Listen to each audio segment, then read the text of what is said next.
Austin, Texas to Essex, England. This is the Slipstream Podcast, everyone. I am your host, Andrew Dalton, and joined with me once again, my main man from across the pond, Mr. James Lingfield, Lingy12 on the Discords. How you doing, buddy?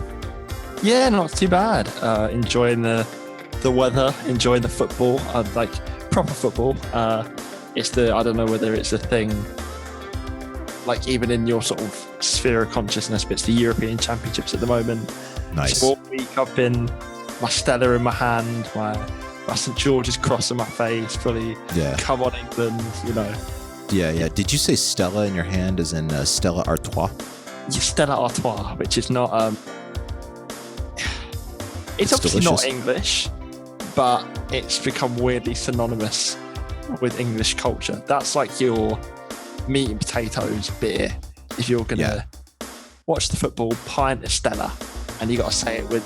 Dude, so funny that's the meat and potatoes beer for Europe is like Stella Artois. You know, it's because over here it's just like such a like, oh, you're fancy. It's not even like a hard beer to get, but like someone walks up to the group with like a Stella, you're like, oh, fancy pants over here, and y'all are just like, yep, meat and potatoes for the football, you know. So I think funny. That they're trying to market it as like whenever they do the marketing, it's always like a really fancy guy in a suit having a cold, crisp pint of Stella, like it's country retreat.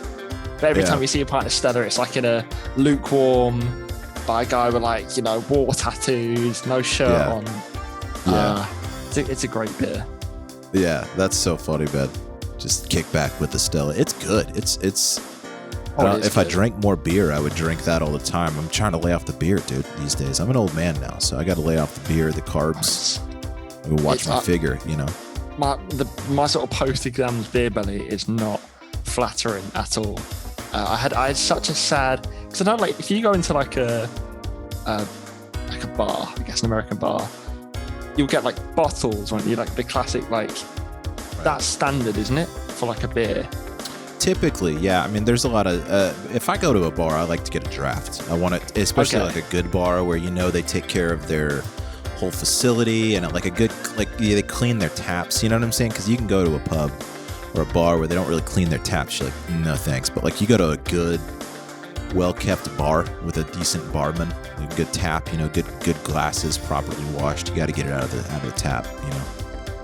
Yeah, I was so sad. My first pub trip post-COVID. It was the night I finished my exams. I was so like looking forward to it.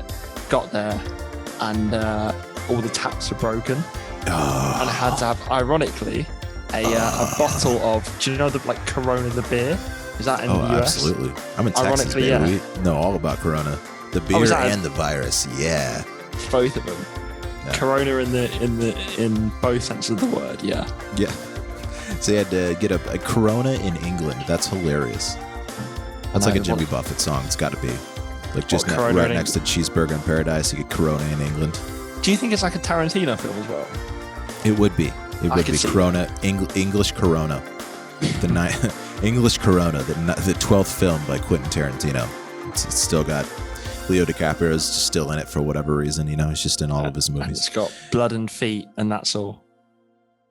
That's all any Tarantino film really is DiCaprio, blood and feet, really.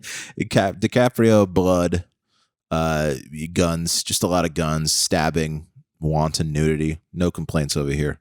Anyway, let's get to it. We got Paul Ricard happening this weekend, and not the most exciting race. I'm not jazzed. So we would say I'm not particularly jazzed for Circuit de Paul Ricard, but I am interested to see how all the teams perform at a circuit we haven't seen a circuit. We've had 2 street races in a row, 2 catastrophic weekends for Mercedes, which I'll say it again, when Mercedes falters, F1 thrives. So I'm happy to see it. And I'm just going to take a staunch anti-Mercedes stance on this podcast. Just right down the line, just like screw Mercedes and everything about it. But no, I digress. But so we've had 2 street courses. We're going back to a real circuit. We're going back to a test circuit, which maybe the reason why we don't see the most exciting race action, racecraft at this circuit. But it's going to be, you know, we'll see. We'll see. How excited are you? Let me get a gauge for James on how excited he is about Paul Ricard, about the French Grand Prix. I almost said the French Open. There is no clay at the circuit, so that would make it exciting. If there let's was just make it a clay circuit. Yeah, let's just make it clay, like the tennis French Open, and they all have to drive on clay. Let's see what Pirelli compounds they go with at that point. You know, I'll put the intermediates to the wets to the clays, or like that. They add like chains to the tires, like you like old off-road trucks. That might liven up Paul Ricard because you need something. Let's do it. Let's do it. Maybe Ecclestone was onto something. You know, he could have been.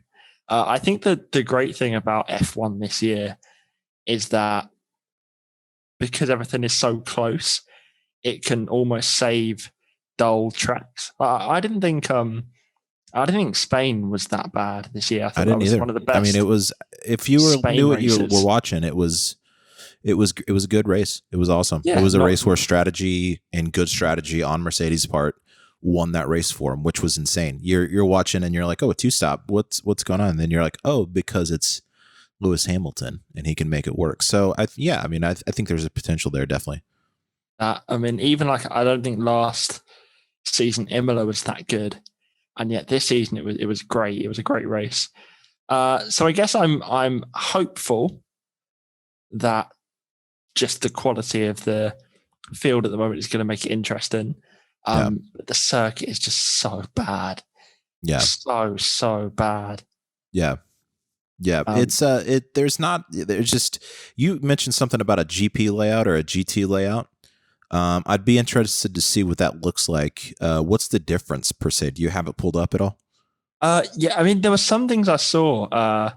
So there was in some different layouts. I mean, there's loads of different layouts you can take because it's basically a concrete field that goes for miles.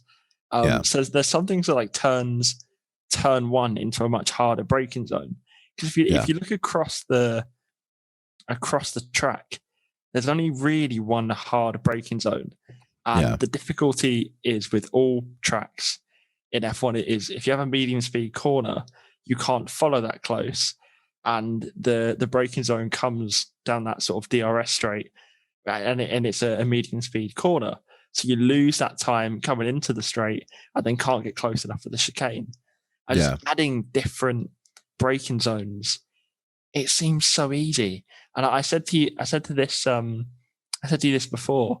I don't get why Paul Ricard is so bad, because they have all the space in the world to design a track completely on their own. You know, like you look at, I don't know, Spa or Interlagos, which ironically are actually really good tracks, but they're limited by their geography. You know, the track is designed relative to the environment. But Paul Ricard, you can do whatever you want with it. And how is it so bad? I don't get that at all. There's just acres and acres of land. Like you look off of any of the turns and there's just acres and miles, or I guess kilometers in the sense of a French Open, or I said it again, Open Grand Prix, and you look off and you're just like, okay, well, you know, what is this? Is just an endless horizon? Like, what's going on? Like, I could see infinity off on this track, and then they have the layout that they do. I think maybe it's just because it was meant to be a test track primarily, but I'm not sure. Turn one is hard in the game. I know that it's a very tough corner to take quick. And you have to have the right setup. Again, I mean, as with any of these tracks, obviously, because we're talking about the highest pinnacle in motorsport, the setups are going to be key. But I think, I don't know, it'd be nice to see a couple of teams that just kind of read the greens right, so to speak, and set their cars up in ways that kind of benefit them and their performance on for the finishing positions. Come Sunday, Aston Martin did that at Baku. Regardless of Stroll's accident, they still had a car that performed well with a package similar to Mercedes, and they were able to kind of read the room, and that's what interests me with some of these weekends, where it's like you have teams that you don't think the car is going to be up there, and then somehow they just read everything right, and their aero package looks good for the weekend. They have their suspension set up in the right way, and then all of a sudden they're up P2, P4, P5, and you're like, okay, well, I didn't expect that at all. So I definitely think we're going to see this. I think this might be on track for like the most interesting French Grand Prix we've ever seen so far. I mean, I don't know. How long has it been at Paul Ricard? It hasn't been that long, right? I want to say 5 years. Yeah, not even that long. So in its short history at this venue, I think we're pretty much on track to see something. I'm optimistic about it. I think it'll be interesting. I think maybe, especially if we can get a safety car somewhere, just switch it up a little bit. But I can't even see that's another thing with it. I can't even see how a safety car could be caused, because there's like 4 miles of runoff in either direction. Yeah. There's no danger, there's no risk. And I think especially when you just went from such a high octane, dangerous race like Baku, where you have to be fully committed for every turn, and you're right on the edge to Paul Ricard where you run wide and no one cares. No, you run wide and there's just crickets chirping, and that's all. I even think it might even be a better race if you just get rid of like the lines of the track, because there's like one wall or 2 walls in the middle. Yeah, drive around those in the quickest way you can. Make your own line. Just whatever the hackers do in the F1 game where they turn off somehow. There was like a glitch in the 2020 game or the 2019 where somehow you could go off track and it didn't invalidate the lap, so you just drove around the perimeter in like a minute 5 or something like that, and then all of a sudden you just have the world record. It's like, okay, well, I guess nobody's beating that. So it's a tough. I think it's interesting to see how these races are handled in real life, and then how interesting it is in the game. When you play the game, it's not necessarily the most boring race at all. Especially if you play in a league and you drive around that track. First of all, it's tough to drive around that track with a controller, with a pad. Might be a little bit easier with the sim setup, but it does prove for like a pretty exciting experience in the game itself. And then you get to real life and you're just like, snooze fest for 2 weeks, 2 hours straight. So it's interesting. We'll see. PlanetF1.com. This just came out in the last couple of days. Pirelli publish findings from Baku tire blowouts. Now, I sent you this link earlier, and I think what we both concluded is Pirelli basically were like, hey, we found some issues with the tire failings at Baku. Of course, if you aren't familiar, Lance Stroll spinning out into the wall in Baku in lap 30 something, and then 47 Max Verstappen, of course, losing his lead and then bending it into the right hand wall, which thank God it was that and not the left one, because we'd have a very different discussion right now. But so both of their back left tires going out, which on that track is the tire that has the most stress, is definitely beat up the most in terms of all 4 on the car.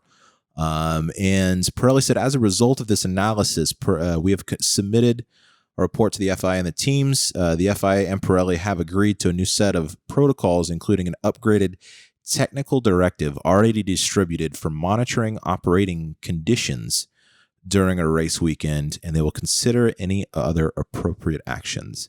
I think this was just something they needed to put out, but it doesn't say anything at all. It's not blaming themselves. There's no responsibility taken, no blaming of the teams at all. The teams, of course, I don't think the teams had anything to do with this. I think they were operating within the tire pressure parameters. They didn't find any fault with either of the cars. And those are 2 cars with completely different packages, completely different engines.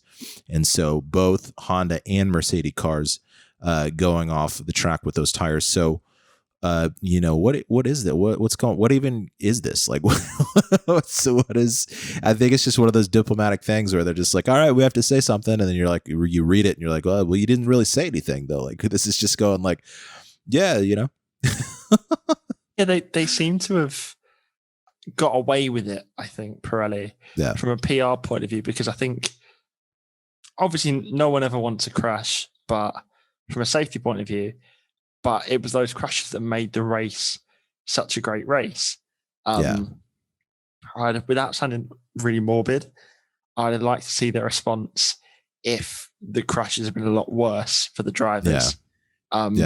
Because there's been no real true investigation or not a lot of storm about why it happened. I think especially from the two teams, because Red Bull still walked away with the win, Aston Martin walked away with a P2. So it's not like they've had their weekends ruined by it. But it's still a strange situation. I'm glad you didn't know what they were talking about either, because I read the article, and I don't know whether it was like the amount of like beer I've had since finishing my exams has just ruined my brain cells. I was like, I cannot make head nor tail of this. What's going on? No, I think, Pirelli's got a tough job to do. And it's important to acknowledge that, it's important to not say, look, they're the bad guys in this or anything, that they're definitely at fault and they're trying to dodge the blame in any way. They have a tough job to do. I mean, basically they have to design tires that degrade at a certain point, but also provide the right kind of compound and rubber combinations that withstand, ungodly amounts of G-forces and different sorts of tugs and pulls and heat and cold and all these different things. I mean, their engine, of course, they're in the business to do this. But I think the last time we saw, just several tire failures in one season, we ended up with a race where half the grid didn't show up. I don't know if you remember 2005 with Michelin and I believe it was Bridgestone. And the only cars to actually show up on the grid were the Bridgestone teams. And I think it was like 3 or 4 teams. And of course, we don't have that kind of duopoly thing where teams can just kind of switch to another company, although I think that would be kind of cool. I think Pirelli have this monopoly now where it kind of makes that impossible, so you can't really do that.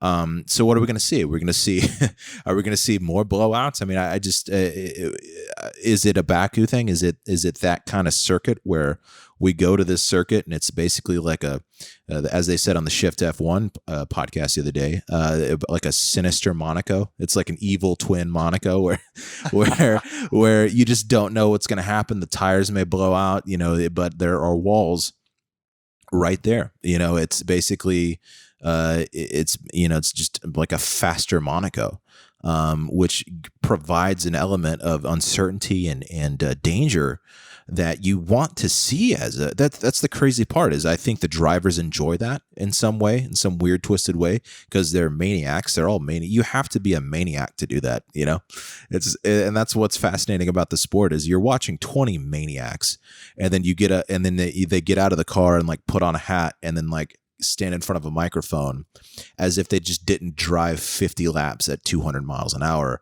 Yeah. Just like, today. So you're just like, okay, well, and they're all like psychopaths on some level because they have to basically just, and then get out and just be like, so I guess, today it wasn't our day. So on some level, that being said, I mean, they want to drive at tracks like I think they love it. I think the drivers love it. The fans love it. And it's not something that element of danger is not going to go away, of course. And especially when you're driving a car around 19 other cars that are going, half the speed of sound almost. So like, I think we want that. I don't think that element of danger is going away. But I guess I'm just really interested to see how the rest of the season plays out. I hope we don't see any more of this. I mean, I assume the next time we would even have to anticipate anything like this is at Jeddah, because I think that's the next street course for the rest of the season, if I'm not mistaken. Australia is like half a street circuit. It's got Albert Park there. It's not completely a street circuit. Yeah, Canada was cancelled. Singapore's cancelled. I think if you're not counting Australia, it's only Jeddah left. So I don't know if this is something we're going to see a lot of, because I just don't think we're going to see a circuit with right angles like this, and it's such a long, treacherous straight for the rest of the season. And then, of course, we jump to next season. We've got a whole different package on the cars.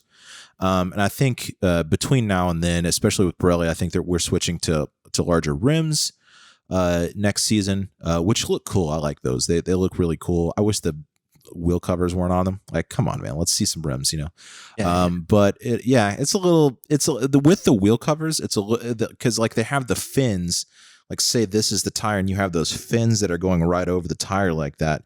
Those are cool. And then you combine those with the wheel covers. You're like, what is this, Tron? Like, what's going on? It's very Tron, isn't it? Yeah. It's very like cartoony. But I think it'll make for stronger like wheels in general, stronger tires. I don't think we're going to see the same issues, especially with lighter cars next year. Are they lighter or are they heavier? I'm almost sure they're lighter. I'm pretty sure they're going to be lighter. Right? They're going to be smaller. They would be. That'll be cool. But yeah, I just wanted to bring this up because it was just a strange kind of thing. There's a lot of that going on. But I thought, Yeah, I mean, I just had this thought now about what you say about the wheel covers. Seeing the McLaren livery at Monaco, which looks so cool, like a throwback livery. Yeah. I think it'd be so cool if maybe once a year at your home GP, a team did a throwback livery. And I thought for Mercedes, if you've got the wheel covers, what if they did like a Brawn GP? Because do you remember those like bright green, or was it yellow? Wheel covers they used to have. That would add just so much. I think if they did that once a year, it would be so cool. And the opportunity is right there with the new cars, I'm excited to see what they do with the regulations. Of course, these teams with their massive, personnel staffs of just, they have entire teams. Every team has an entire other team dedicated to just the aesthetics of the car and designing the car separate from the aero and everything. It's just like, okay, well, what are we going to do with the paint and all this? So it'll be fun, man. That's a fun aspect of everything, is like getting to see what these teams do with these cars, because you've got design geniuses on every single working for a Formula One team. It's not because you suck. So like they're all going to be like really, although some of the liveries this year, you're just like, oh, really? Like Ferrari, like cinnamon and then regular red. Like what's going, like it looks like they took the regular Ferrari and then just dipped it in cinnamon. And you're just like, I don't. That can't be good for aerodynamics. That's surely the cinnamon aerodynamics can't help. What do we got? The Ferrari guys like at the factory before the season, like, what do we got? And they got the design guys like, well, how do you like cinnamon? It's like, well, I don't know. It's like they were just like, oh, you need the Mugello car. It's like, well, what if you got half of the Mugello cars? Like that doesn't. It's like, I think you can tell the ones as well that like the ones that were submitted at like 11:59 the night before the deadline, like Alfa Romeo, they just reversed the colors. And God, we don't have a livery. Let's just do what we did and do it in reverse. Just reverse it. Like Alpha That's fine.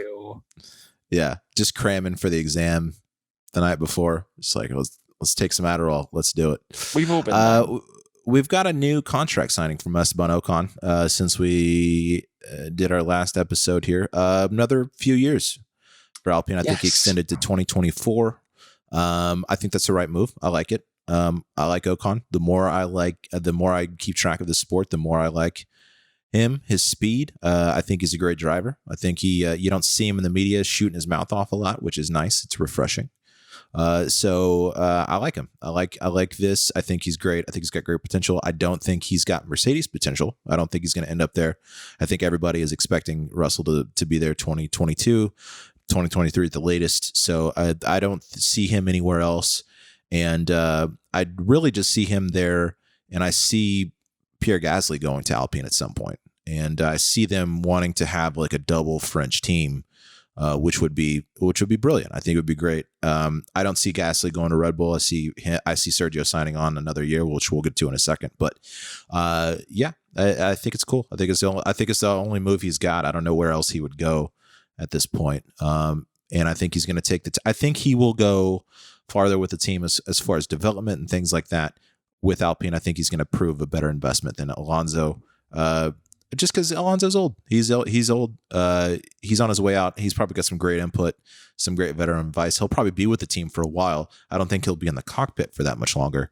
But Ocon is going to be there for 3 more years. It's a good investment.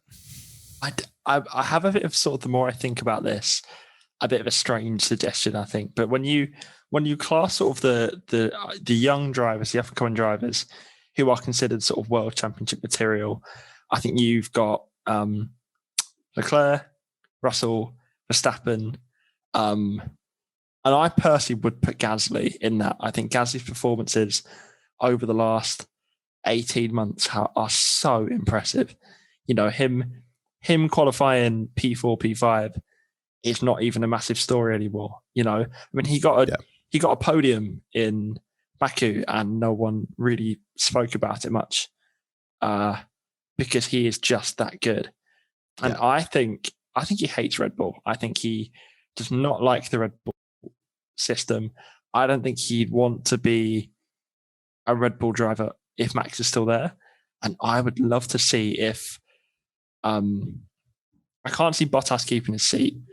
And if Lewis retires this season, I would love Russell and Gasly at Mercedes. I think that would be a seriously exciting line. Nice. I never thought about that, and I don't know why, but that would be brilliant.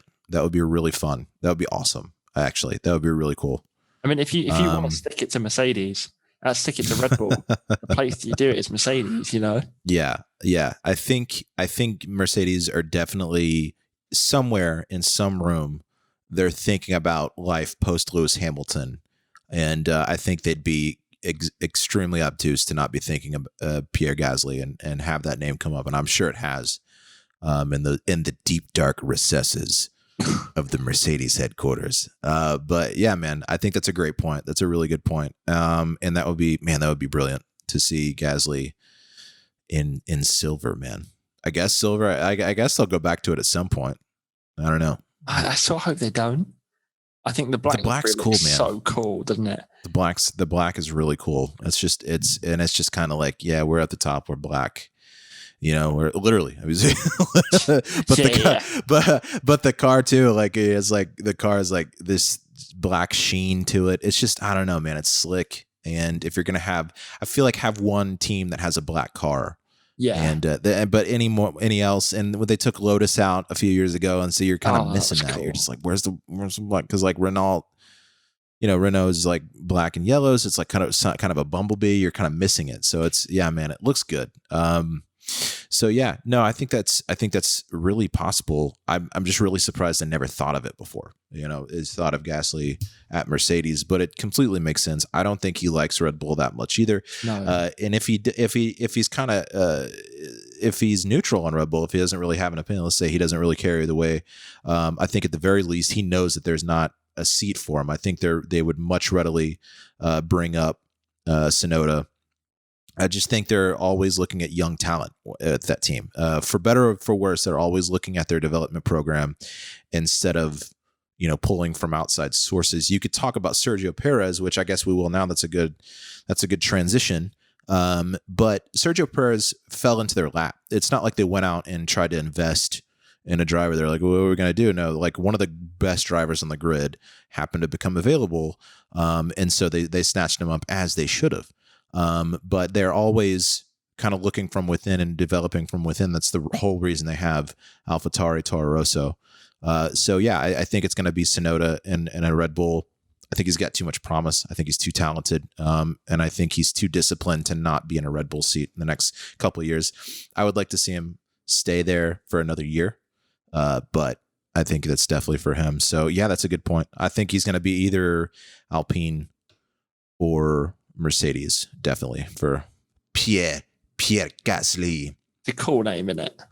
It is. It's better than what's the French F1 driver from Talladega Nights, the Sacha Baron Cohen. What was his name? Oh, you spilled my macchiato. Jean-Luc Jean-Luc something. Yeah, I know the one you mean. It's like Jean-Luc or something like that. And I just always think about him when I look at Pierre Gasly because it's the because he kind of, I mean, he doesn't have a boyfriend of Andy Richter running around with him, but like he's so French and he's so like stylish and he's like always just like he's just handsome and like stylish and he's just to the T's all the time. He's just very like French. And so you just always think like, oh dude, this is Talladega Nights. We need like a Dale Earnhardt Jr. or somebody there being like, let's go fast, man. But Ricky Bobby. Ricky Bobby. We need a Ricky Bobby. These are my sons, Walker and Texas Ranger. I think actually like the F1 grid would improve so much to have not just an American, but when I say a proper American, like a Ricky Bobby, not like a sort of Christian Pulisic, like new age Gen Z driver. I mean, like an old school, I just want to go fast F1 driver. It's such a shame that there aren't, are there any sort of up and coming? Is Logan Sargent American? Hey, listen to me. Look, you're talking to him right now. Oh, okay? Yeah. Yeah, man. Why do you think I got into sim racing? Okay. The next step is to get my full sim rig. And then the next step after that, raise 10 grand, go to formula school. Okay. Then after formula school, work my way up through F3. Okay. Work the podcast angle at the same time. Okay. Get in with the media darlings. Okay. All of a sudden I'm in the booth with Crofty and Martin. Okay. I got you in there with me. We're both commentating with Crofty and Martin. When they're not talking about tire choices 90% of the race, we chime in with our quips. All of a sudden we're having tea afterwards and some Stella. We're watching some football. I say, hey, look, I've got the chops and I've got the competitive license. Let's toss me in there. And all of a sudden Martin's like, oh, well, I think that's a good idea though. I'm going to call up Helmut. Let me call up Toto. And all of a sudden I'm doing tests. Hey, look, you got an American 43-year-old, because I'll be 43 by then. You got an American 43-year-old Formula One driver. And if I got to, upplay the Texan accent, I can do it. All right. I could do a Southern drawl. All right. I could do the long Southern drawl. I could keep the mustache. I could wear a Carroll Shelby cowboy hat if you want me to. Okay. And let's just play it up, dude. Man, look, it's never been done before, which means it's never been done before. It's never okay. failed. Look, that's the thing. That's the decision I came to over quarantine. It was like, look, music's been great to me over the years. I've had a lot of experiences, but how about we just now try our hand at just becoming a Formula One driver at 36 years old? I mean, it's reasonable. It's just look, I'm all about reasonable moves, reasonable, responsible moves and choices and value judgments in your life. And so I don't know what's more reasonable than trying to be, one of the top racing drivers in the world in your mid 30s. So no, it's a very easy sort of accessible career path for anyone. It's the salt of the earth job, So why the hell not? Hey, it ain't much, but it's honest work, Exactly, dude. Let's talk more about Sergio Perez because he had an incredible win. Of course, we covered this last episode. But I think Red Bull are extremely thrilled to have him in there in the moments he's in, and a little ahead of schedule. I mean, he said he was going to take about 5 races to get his feet, find his footing with this car. Was Baku the 4th or the 5th? I think it was the 5th. Because I think that was the thing. He's right there. Races. I mean, he wasn't lying. He's like, hey, give me. It was an inherited win, but it was still a win regardless because you can't help what your opponents do and what your teammates do. So a win's a win. He's up there, and he's looking good. I mean, he the whole weekend though that's the crazy. I mean, even if he would have come in P2, he would have beat Lewis, or at least you could be pretty sure. He was looking good in qualifying. He was looking good in all his practices. You could just tell he was comfortable. And I don't think anybody should be surprised. I mean, we're talking about a guy who his sophomore season had 3 podiums in 2012 when we had that insane season where 5 guys were vying for the title. He was 3rd in Montreal in 2012, which was like one of the craziest races of all time. I just watched that race, which is like, holy shit. I don't know if you watched Canada 2012. 2012 or 2011? 2012. The one, the button one. Yeah, watch it. Was that 2012? Yeah. Oh, well, I have seen it. And didn't he pit something like 6 times? something. Just because there's rain. There's Hamilton in there in the mix. There's just cats and dogs living together, mass hysteria. It was just like, it was an insane race. You had a sophomore driver getting third in a Sauber. And then you had, second place in Malaysia, second place at Monza his sophomore year. I mean, we're talking about a guy that's battle hardened. He's been here. This is his 10th season in Formula One. He's hitting his prime. It's a story of somebody who kept at it and just kept scrapping away, learning from their mistakes. And that's what I love about this is you have so many opportunities in this sport to learn from your mistakes. You have a shitty race, you come back the next week, you try to do better, you learn from it. And this guy is the consummate example of like, keep your head down, keep going. And sooner or later your hard work's going to pay off. But at the same time, he's been performing for 10 years. And this is a guy where when he has a good engine behind him and a good car under him, he's going to do well. He's going to put up numbers for you. So I don't think this is surprising at all. I really hope he opens the door for that. There's lots of sort of drivers like him that were comfortable at midfield teams. No, I think never got the shot at a top team because they were classed as like midfield drivers. I'm a big fan of Kevin Magnussen. I think Magnussen, there was never quite the spot that opened up for him at the right time to take a top team. Actually, I say that. I heard something in, I think either 2018 or 2019. 2018, sorry. At the end of the 2018 season, he was offered a seat at AlphaTauri and he turned it down because Haas had a really good season. He wanted to stick with them. But he was offered a Toro Rosso seat. Yeah, it would have been Toro Rosso then. And then, whoa, that's weird. I know. I heard this. So I think shout out Tomo F1. If for whatever reason you're watching this, I hope you are. Because I'm a big fan. He mentioned it, and you think if he's in that Toro Rosso next to, it would have been instead of Albon. I think instead of Albon, and you've got Albon and Kvyat in that Toro Rosso. Gasly drops out of Toro Rosso, and then who goes into Red Bull? You'd assume Kevin Magnussen. And I feel like Magnussen and Checo are pretty similar. And then we could be talking about someone who's not in the sport anymore in the same place as Checo. I guess, yes, this is all very ifs and buts, but I hope this opens the door for lots of midfield drivers to get the chance that Checo has, Yeah, I think they can if they're the same, if they have the same tenacity it does. To that point, I don't know if Magnussen does, and I quite generally mean I don't know. I'm not as familiar with everything. I don't know what his numbers are as far as his whole career. I don't think he has the podiums though, but also at the same time, I don't think he had the car at any point. Which is part of what you're saying is I don't think he had. Closest he would have had was like Haas 2016.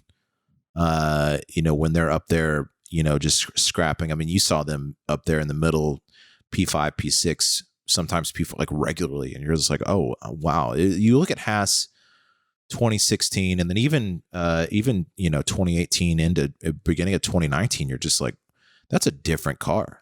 And then it just all kind of fell apart. Yeah.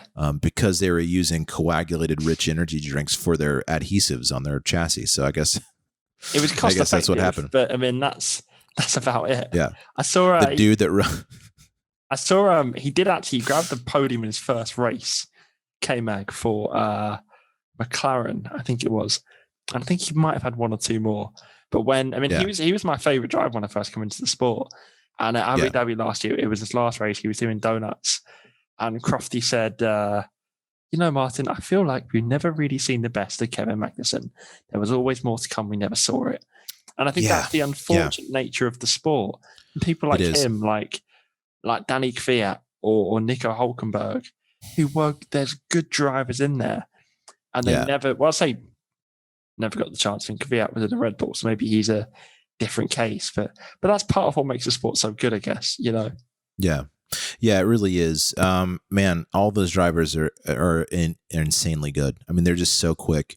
But it always comes out. That is the inherent nature of it. It always comes down to the driver, and then you've got the team, you've got the car, you've got the management, and it has to be that right cocktail for you to get actual results. Otherwise, you're fighting for it the whole time, which is still it's got to be just as appealing to a lot of drivers. Is okay. Look, we might not have the fastest car, but we've got a car. It's my job to make it perform as well as it can, and then we'll try to get results from there. And so that's still got to be an appealing part. But yeah, as a driver, you always got to be wanting to step onto a big silver circle with some champagne, at some point. But again, can't be using rich energy glue for you can't. Hey, your main sponsor can't be a guy that looked like he walked off the set of Game of Thrones and then threw on a velour purple jacket. And then just like, hey, I'll fund your Formula One team. I don't know. Richard Story of Haas Kingdom. Richard Bag of Dicks. That's what bag of dick energy drink. But anyway, what else we got? We got any other F1 news? I think we're about it. Paul Ricard. We'll see how it goes. We'll be back next week for after. Hello, that's Nora actually told me before this that she doesn't expect much from Paul Ricard. She said, yeah.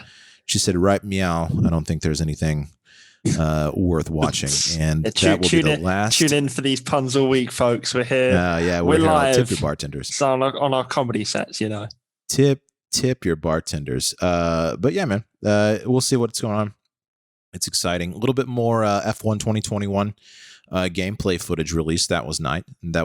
It looks cool. I just want to get a PlayStation 5. I'm wanting to get one for this game specifically. So it looks really cool. I watched some of this gameplay footage and it's like I can barely even tell that it's a game. It's wild. Yeah, that it just feels more alive. I can't put my finger on what it is. Like I watched a load of footage of it today, and then I hopped on F1 2020 for Mexico practice. And the game just felt so dry in comparison. Maybe that's just footage and the way EA market things, but I can't wait. I'm starting to feel a bit sick of the game now, a bit sick of F1 2020. It's been like a bit of a chore, and I'm looking for like a refresh. I've got into, I don't know if you've played GT Sport. I've got into that a bit, and that's a lot of fun. I haven't. I'm kind of holding off on other racing games until I have a wheel and a cockpit setup, and then I'm going to get into all of the other stuff because I downloaded Project Cars 2 because some of the guys in the Discord do that on Friday nights sometimes, and that's cool if you could. The setups are so much more in depth with some of these games, and also at the same time it just feels completely different, and you get the sense that if you drive with the wheel on these games, it's a lot more easier to find your way around. But no, you said GT2?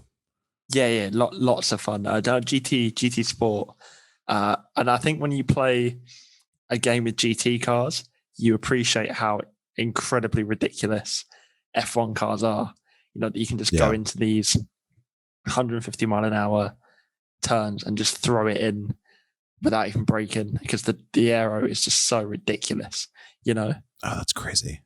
Mm-hmm. Which cars are those? Are those like the bubbly looking like Le Mans cars or which ones are those? So like the top end is I think there might be F1 cars, but they're not really sort of the focus. The top end is like your like Le Mans style cars, and then all the way down you have like Mini Coopers and like Volkswagens and things and everything in between. Most of them are like GT cars, like touring cars, things like that. And that's cool. I think where the game's best, where you feel how like heavy the cars are, and you're always wrestling the car. Where an F1 car is so just completely smooth and everything. It's still, I like both. That's the wild part about. If you like, I got into racing for Formula One, and so you start doing it at the top end of the performance as far as aerodynamics and stuff, and then you try to drive these other cars, and it just feels like you just feel like Fred Flintstone. You're just like, what? Yeah. Like I try to brake, and I'm just off the track. Like I just can't brake in any of these cars. I'm like, what is going on? So are you meaning to tell me that this car doesn't brake immediately after going 180 miles an hour. So like, what? Send it back. What am I supposed to do? Yeah, if I can't brake immediately within 10 yards after going 200 miles down a straight, what am I even doing? So it's definitely a different world. GT Sport actually ruined my my F1 league race a couple of weeks ago because I got a great start. I've been playing GT Sport all the time. You know, when you're in like these beefy, chunky like Beetles and stuff, got off the line, great start, and the guy ahead of me sort of moved across to cover me off. And in GT Sport, I'm thinking, well, I'll bump draft him to sort of, you know, bump draft him, or like you hit the guy ahead and then you sort of push him along and you both go quicker. Yeah. Obviously, you can do that in like a GT car, but I basically went straight with to the back cars of him. With actual bumpers. Yeah. Yeah, but when your bumper is a front wing made out of tissue paper, didn't go too well. So lap one wing damage, and that was the end of my race. Really, that was a bit of a stinker. Oh man, yeah. You can't bump draft with front wings. There's no bump drafting going on. Hello, Nora making an appearance. What are your thoughts on bump drafting? Yeah, she says she just has wet foods. She's like, yeah. By the way, cats need to chill out about wet food. Hey, yeah, chill out with wet food. Pets in general, chill out with wet food. What's so great about wet food? Just eat the dry stuff. All right. Please eat the cheapest stuff. If I was a cat, I would love it. Yeah. Hey, stop eating me out of house and home. All right. Just be grateful for what you got. Look, you're not being hunted by lions. You should be grateful for that. We're the stupid ones. We're the ones that pay. No, we pay for them. We're the stupid ones. She's just going to walk around. Now she's staring at you on the screen. You can't see it. The camera's in front, but she's literally staring at you face to face, like wondering who you are on the TV screen. Yeah, the game looks good. It looks fun. Man, I'm excited to upgrade systems. I'm excited to get a rig. I'm waiting until I'm moving soon, and so I'm doing a whole laundry list of things. I just got a new job and stuff like that. So I'm excited to settle into a new place, new surroundings, and like get a rig and all that stuff, man. I'm just excited to do it because it'll be really fun, really competitive. And I think the game's going to be cool, dude. I hope there's some AI improvements coming. I say this every time we talk about it, but I really want to see some AI improvements. I want Jeff to not tell me the same 18 things over and over again on a loop. I stopped playing my team on the 2020 game because one, you drive equal performance cars in leagues and you're just like, okay, well, this is awesome. And then you get in your my team car and you're just like, this isn't even fun anymore. What am I trying to do? I can't afford anything because I'm all, on the team. I do not know how to save money on that game. I'm just like, oh, well, new wind tunnel. Yeah, let's do that. So I don't know what any of it does either. So yeah. Also the 2-player career on the new, I don't know how, I don't know how appealing that is. I don't know if I'm ever like, you know what, I want to play multiplayer, but only with one other person. Yeah.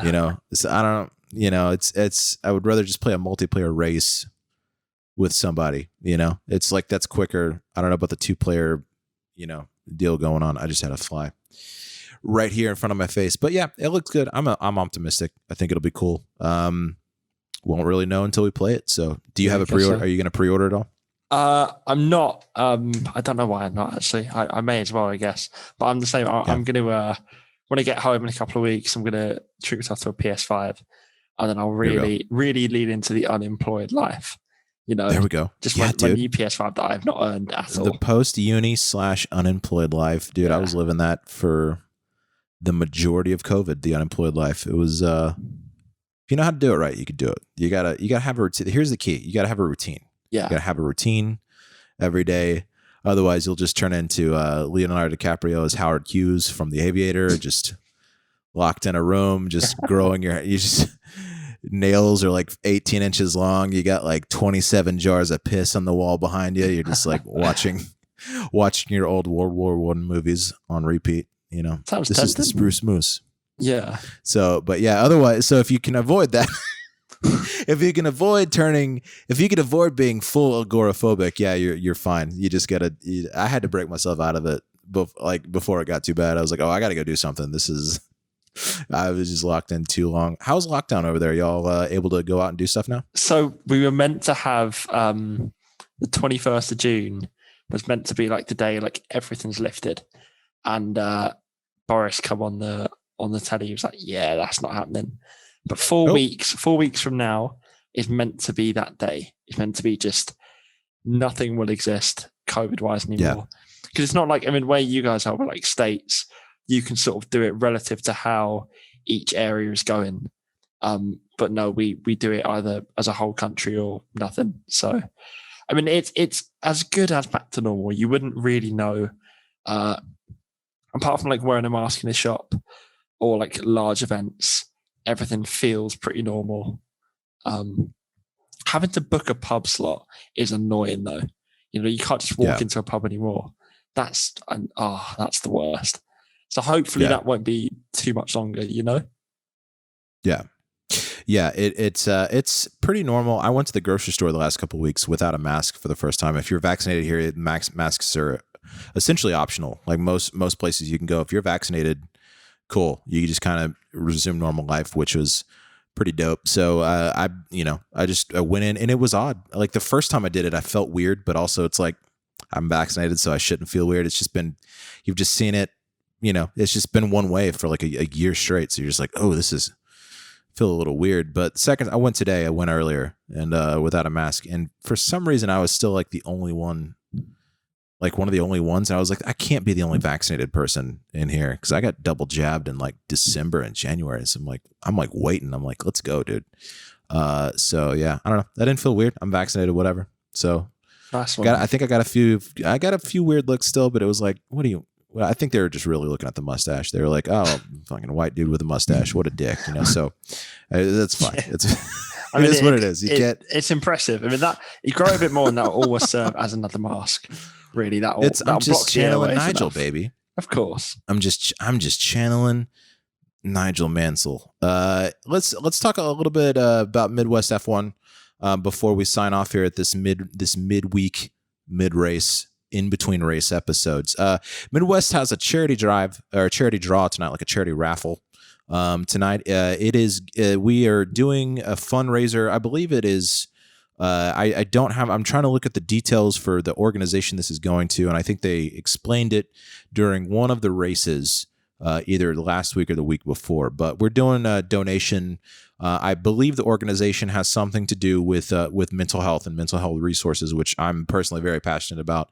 So I just wanted to spread this information on to everybody else. This episode is going to air tonight, Wednesday. I believe this is June the 5th. What are we at? 15th today?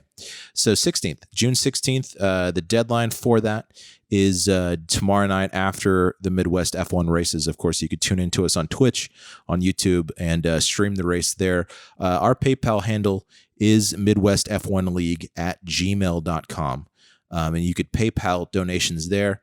Be sure to add your information in that, your relevant information, PS Gamer handle, anything like that you want. But if you want to donate to a good cause, go ahead and do it. And just wanted to plug that on the podcast. And let's get to some Baku results. We were in Baku last week for the Midwest F1 League. And man, I don't know how I did it. I did way better in BRL. I pulled a P4 Saturday in BRL. Nice. Nice. Yeah, dude. Pretty happy with that. I pulled a Seb, man. I went with a softer set, and I used I went long on some mediums and some hards, and then safety car hit, and I had a fresh set just waiting for me, dude. So I was like, let's go. That's the best. So yeah, man, pulled a P4. I don't think I did as well in the Midwest F1 League results. Let me look up where I was at. Let's see. What did I do? Let's see what I did. Yeah, dude, P15. On Thursday, that was bad. I don't know, dude. Yeah. I had a. What happened? I had a puncture on the last lap, and actually, it was the last lap, and so it didn't count as a DNF. But like I punctured and like DNF'd right before the castle. Like I tried to run a soft set like 12 laps. It just didn't work. So not the greatest strategy. But we did have some drivers doing really well this week. D4, we've got Tiger NASCAR taking the win for D4. And then we've got Toxic Septiembre taking D2 or P2. And then P3, D4, we've got Garris Vac, which is I like that name. I don't know. Garris Vac sounds like a James Bond villain. So I like that name automatically. It also sounds like one of the terrible like Russian vaccines as well. Like, yeah. Gareth Yeah. Vax, you know. If it sounds like a Russian COVID vaccination center where Putin actually just kills you instead. He's like, I mean, that's a good way of reducing cases. You know? Yeah. It is, and that's actually Putin's preferred way of reducing cases. He'll just go ahead and like, let's take everybody here. Just knock them out. They fell out of a window. That's fine. It works. It is what it is. You know. Are we on a hit list now for saying that? I'm in Texas. So yeah, I'm UK. Fine. I'm like on the same bit of land as him, so I feel like I'm. No, I'm not. What am I talking about? God, my geography is terrible. Sorry, completely ignore me. I forgot that the North Sea existed, so that's fine now. Don't worry. Hey, I did too. Until you said North Sea, I was like, I don't even North Sea. What's going on? D3 Valentine 94 taking P1, Dissection 79 2, and Houdini 1313 taking D3. Nice job there. D2 we got Uncle Ben's Rice taking it once again, dude. This guy is on fire. Willands, another guy that is properly rapid in your terms, and then we've got Haytype, my new teammate, just representing for Ferrari, dragging us up the constructor standings while I'm keeping us down there in P15. So nice to see him up there on the podium. But again, D1, of course, we have the ever quick Mystic Joker, and then followed by Cake Thomas and Tiak 91. In D1, taking the P3 position there. Puff Digital and Fusalim down to D2, or up to D2 rather. They got promoted, and then Pork Chops down to D3. Now he's gonna go. I guess he's gonna go just rabble down there in the D3 with the D3 fellas. Watch him just completely destroy on D3. It's like, okay, well, what is this? Billy Madison playing dodgeball with his third grade teammates. So anyway, that's Midwest F1 for this week. And man, I think we could go ahead and wrap it up. What's going on? We'll probably be here after Paul Ricard. I agree. To talk about the wild race. Oh, that's hope. In the French countryside next week. That's really hope, man. That's really hope. Yeah. Let's see something, man. Let's turn on some sprinklers, Yeah, why not? Down there. Let's get it. Or the clay, that's an idea. I think the clay is going to be our best bet. Go ahead and cover the whole surface with clay. And let's see, and let's run full wets. Let's run full wet tires on the clay. Let's get all the clay like in the creases of the tires, and let's see what they could do. Let's just throw it out and see what they could do. They're professional drivers. They can handle their own. So I think this is a great idea. I know. Why not? James, thanks for joining me once again, and I'll see you next week in Baku, huh? I'll see you next week. Right here, but after France, huh? Pleasure as always, man. Pleasure as always. Thank you. Everyone, this is the Slipstream Podcast, and until we see you next week, keep pushing.